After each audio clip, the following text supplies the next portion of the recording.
नहीं नहीं, आपको तो यही लगता है कि आपकी स्माइल अगर सट्टे पे होती तो मैं तो सब कुछ हार चुका होता। क्योंकि सिर्फ मुझे देखकर ये जो बिना बात के आप मुस्कुराती रहती है ना, बंद करो ना स्माइल करना, डांट रहा हूं ना मैं। Hello friends, welcome back to your own Mahi's all in one channel. कैसे हैं आप सब लोग? I hope you all are doing very well. मैं भी ठीक हूँ। आप लोग कैसे हैं? अपने हालचाल मुझे कमेंट सेक्शन में कमेंट करके ज़रूर बताना। और आज का ब्लॉग मैं स्टार्ट कर रही हूँ मॉर्निंग क्लीनिंग से। जैसे कि आप लोग देख ही रहे हो, बेडिंग वगैरह मैंने ठीक कर ली है। साथ ही आप देख रहे होंगे कर्टन्स भी नीचे हैं, तो आप लोग सोच रहे होंगे चूहे भाग गए। ये बड़े बेशरम चूहे हैं, इतने बड़े और खाते पीते घर के हैं। पता है, बहुत मोटे मोटे चूहे हैं, जिनकी वजह से मैंने कर्टन्स ऊपर कर दिया था। एक्चुअली क्लीनिंग कर रही थी ना, इसलिए मैंने सोचा कि पर्दे नीचे कर लूँ, फिर वरना ऐसे अच्छा नहीं लगता ना, इस वजह से।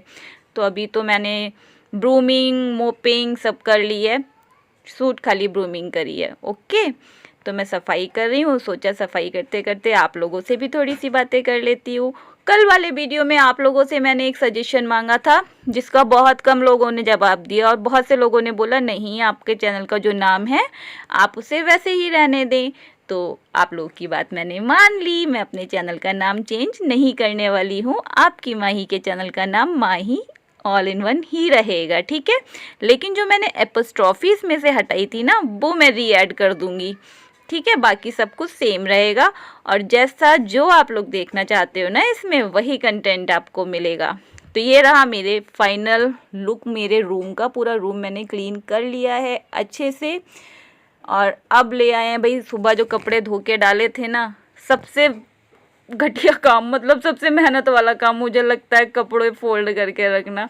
तो यहाँ पे सारे कपड़े सूख गए थे, तो मैंने कल लाओ बैठे बैठे इन्हें भी फोल्ड कर लेती हूँ। सफाई करने के बाद में थोड़ा सा टायर्ड फील हो रहा था, तो गुफरान से मंगाए थे, उसने ही ला के दे दिए मुझे कपड़े उतार के। टेरेस पे मैं बहुत कम जाती हूँ, उसी से मैंने डलवा दिए थे, क्योंकि आपको पता है ना कि वो पीछे के साइड में कब्रिस्तान है। तो मुझे मना कर रखा है, मेरे हस्बैंड ने ही मना कर रखा है मुझे जाने के लिए छत पे। या तो गुफरान से डलवा लेती हूँ, हस्बैंड घर पे होते हैं तो वो डाल देते हैं, अदरवाइज़ मैं आंगन में ही कपड़े सुखा लेती हूँ। भले ही 2 दिन लग जाएँ, 3 दिन लग जाएँ। देखो साथ में गुफरान भी खड़ा हुआ है, साइड में उसकी टी शर्ट आपको दिख रही होगी। तो यहाँ पे मैंने कुछ बेडशीट धुली थी, और कपड़े उपड़े जो थे हम लोगों के वो वॉश करके रखे थे। इस समय तबीयत थोड़ी गड़बड़ थी ना, आप लोगों को पता ही है, तो इस वजह से डेली वॉश नहीं कर रही थी मैं, इसीलिए इतने सारे इकट्ठे हो गए थे कपड़े। तो वही सब फोल्ड करके रख रही हूँ। और इन्हें फोल्ड करने के बाद में कुछ बनाना भी है मुझे अभी। और ये वाला सूट जो है ना, ये रेड वाला सूट, आप लोगों को पता है कितना पुराना है, और ये मुझे अभी भी बहुत अच्छा लगता है। ये गुफरान के होने के बाद में मैंने ख़रीदा था, मतलब गुफरान की जो पहली ईद पड़ी थी और मेरी दूसरी ईद थी, मेरी शादी के बाद मेरी दूसरी ईद थी, तब मैंने ये सूट ख़रीदा था। और फिर मैं इतनी मोटी हो गई, इतनी मोटी हो गई कि मेरे आता ही नहीं था। अब मेरा वज़न कम हो गया, तो वापस से आने लगा मुझे। और एक बैड न्यूज़ भी है, मैं दोबारा से मोटी हो गई, मेरे दोबारा से ये सूट टाइट हो गया, मेरा वज़न फिर से बढ़ने लगा। कितने अच्छे से मेरा वज़न कम हो गया था, मैं बड़ी खुश थी अपने वज़न को लेके। हाँ, तबीयत नहीं ठीक थी, वो बात अलग है, बिना डाइटिंग के ही मैं कमज़ोर हो गई थी। लेकिन ना, गुस्सा आ रही है, वज़न बढ़ रहा है फालतू में मेरा। हाँ नहीं तो।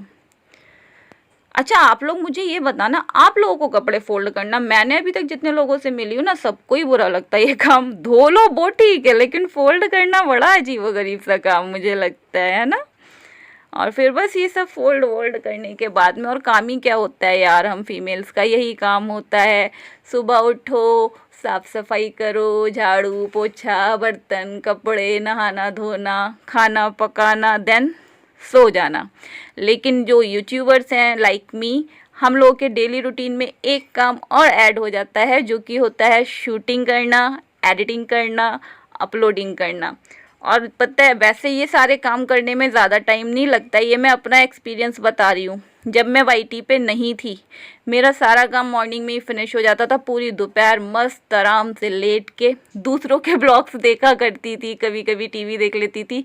बाकी आपको तो पता ही है, मैं म्यूज़िक लवर हूँ, मुझे पुराने गाने सुनने बहुत अच्छे लगते हैं, तो सॉन्ग सुना करती थी बैठ के।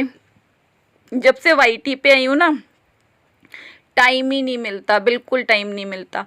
1 घंटे का काम ना, सिर्फ और सिर्फ वीडियो शूट करने की वजह से 1 घंटे का टाइम 2 से ढाई घंटे में होता है, और फिर उसके बाद में 2-2.5 घंटे ही लग जाते हैं एडिटिंग में। जो लोग यूट्यूबर्स हैं वो मेरी इस बात से रिलेट ज़रूर करेंगे, है ना। और भाई मेरी तो बज गई थी अच्छी खासी बैंड ये सारा काम करने के बाद में, क्योंकि इतना काम मेरे से कंटिन्यूसली नहीं हो पाता है।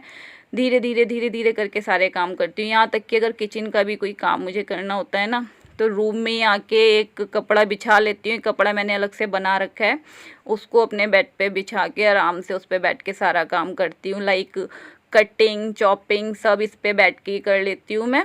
और फिर उसके बाद में अगर आटा वगैरह गूंदना है तो वो भी यहीं पे कर लेती हूँ।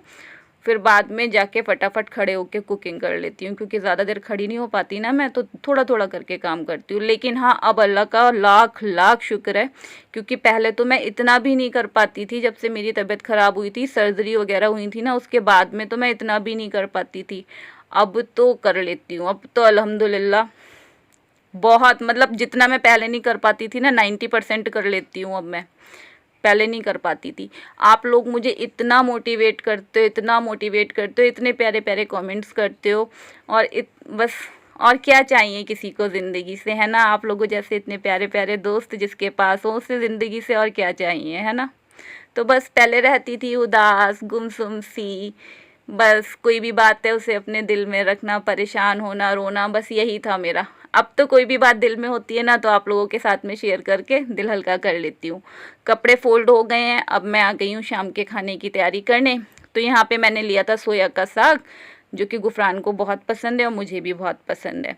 इसकी खुशबू मुझे बहुत अच्छी लगती है, तो मैं इसको कटिंग कर रही थी। और पता है ना, कोई सा भी साग हो उसकी कटिंग मैं बहुत महीन करती हूँ, और मेरी सासू माँ इस चीज़ की फ़ैन है। मेरी सासू माँ का कहना है कि मैं बारीक बहुत काटती हूँ साग, और नाइफ़ से काटती हूँ, दरात का भी यूज़ नहीं करती हूँ, नाइफ़ से काटती हूँ मैं। और बहुत से लोगों को पता नहीं सोया क्या होता है, तो महाराष्ट्र में शायद इसको सेपू बोलते हैं। सोया जो होता है ना, इसको सेपू बोलते हैं। बाकी हमारे यहाँ तो यूपी में इसको सोया का साग ही बोला जाता है। इसमें बहुत अच्छी सी खुशबू आती है। इसकी खुशबू बहुत, मतलब अगर आप पका रहे हो ना, तो आपके पड़ोसियों तक के घर में महकेगी जाके, इतनी अच्छी खुशबू होती है। इसकी तासीर गर्म होती है, फुल ऑफ आयरन होता है। बढ़ते बच्चों के लिए ये बहुत ज़्यादा फ़ायदेमंद होता है, तो इसी डाइट में ज़रूर शामिल कीजिएगा अपने बच्चों की, ठीक है। और इंग्लिश में इसको बोलते हैं डिल लीव्स, ओके। जिन लोगों को पता नहीं है वो गूगल पे जाके सर्च कर लेना, डिल लीव्स बोलते हैं इसको, ठीक है। आपने काफ़ी सारे रेस्टोरेंट्स में, कुजीन्स में देखा होगा, डिल लीव्स ऐड करते हैं। जैसे हम लोग खाने में धनिया यानी कि कोरिएंडर की जो पत्तियां होती हैं वो ऐड करते हैं ना, हरा धनिया डालते हैं, उस हिसाब से जो रेस्टोरेंट वगैरह में ना ये लोग डिल लीव्स जो होती है वो ऐड करते हैं। यानी कि जो सोया का साग होता है ना, धनिया के रिप्लेसमेंट में ये ऐड करते हैं वो लोग। तो यहाँ पे मैं कटिंग कर रही हूँ सोया की, और आज रात के खाने में बनने वाला है सोया का साग। और सोया का साग मैं बना रही हूँ गुफरान की फरमाइश में, और फिर इसमें से आधा साग मैं सारा नहीं बनाऊँगी, आधा उठा के रख दूँगी, उसके बनेंगे पकौड़े। और पकौड़े मेरे गुफरान को बहुत ज़्यादा पसंद है सोए के। और आप लोग बताना क्या आप लोग भी सोए के साग के पकौड़े खाते हैं? और अगर आपने आज तक ट्राई नहीं करे ना, तो एक बार मेरे कहने से ट्राई ज़रूर करना। रेसिपी शेयर करूँगी मैं, ठीक है, इस वीडियो में तो नहीं, क्योंकि मैं मॉर्निंग में बनाऊँगी ना, अभी तो शाम हो रही है। रेसिपी शेयर करूँगी, आप लोग ज़रूर बनाना, बहुत टेस्टी लगते हैं इसके पकौड़े, बहुत क्रिस्पी होते हैं, पालक के पकौड़ों से भी ज़्यादा टेस्टी लगते हैं। साग काट रही हूँ मैं, लेकिन फुल वीडियो आपके साथ में रेसिपी मैं आपसे नेक्स्ट ब्लॉग में शेयर करूँगी, साग की भी और पकौड़ों की भी, ठीक है, क्योंकि ये वीडियो ऑलरेडी लंबा हो चुका है। अगर मैं रेसिपी भी इसमें ऐड करूँगी ना, तो वो और लंबा हो जाएगा। तो इसी के साथ आ गए हैं हम आज के वीडियो के एंड पे। यहाँ पे मैं लेना चाहूँगी आप लोगों से इजाज़त। आप लोग रखिएगा अपना ढेर सारा ख्याल, और मुझे रखिएगा अपनी दुआओं में याद। और वीडियो अच्छा लगा हो तो लाइक कर देना, चैनल को ज़्यादा से ज़्यादा लोगों तक पहुंचाना, शेयर कर देना, अपना फीडबैक कमेंट सेक्शन में देना मुझे बिल्कुल भी मत भूलिएगा। जितना प्यार मुझे वाईटी पे देते हैं, अदर सोशल मीडिया अकाउंट के लिंक भी डिस्क्रिप्शन पे हैं, वहाँ पे भी मुझे फॉलो कर लेना, वहाँ पे भी मुझे अपना प्यार दीजिएगा आप लोग, ठीक है। और अगर फर्स्ट टाइम मेरे चैनल पे आए हैं आप लोग, तो प्लीज़ चैनल को लाइक किए बिना, चैनल को सब्सक्राइब किए बिना बिल्कुल मत जाइएगा, ऑल नोटिफिकेशन वाले बेल आइकॉन के साथ में, जिससे कि आप लोगों को मेरे हर आने वाले वीडियो की नोटिफिकेशन टाइम टू टाइम मिलती रहे। अब लेती हूँ मैं आप लोगों से इजाज़त। मिलती हूँ आप लोगों से अपने नेक्स्ट रेसिपी ब्लॉग में। सोया की रेसिपी भी तो शेयर करनी है ना आप लोगों के साथ में। सोया का साग और सोया के पकौड़े दोनों रेसिपी आप लोगों के साथ में शेयर करूँगी अपने नेक्स्ट वीडियो में।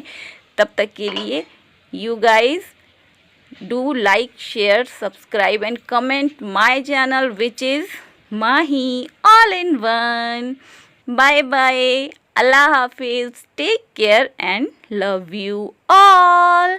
Bye bye.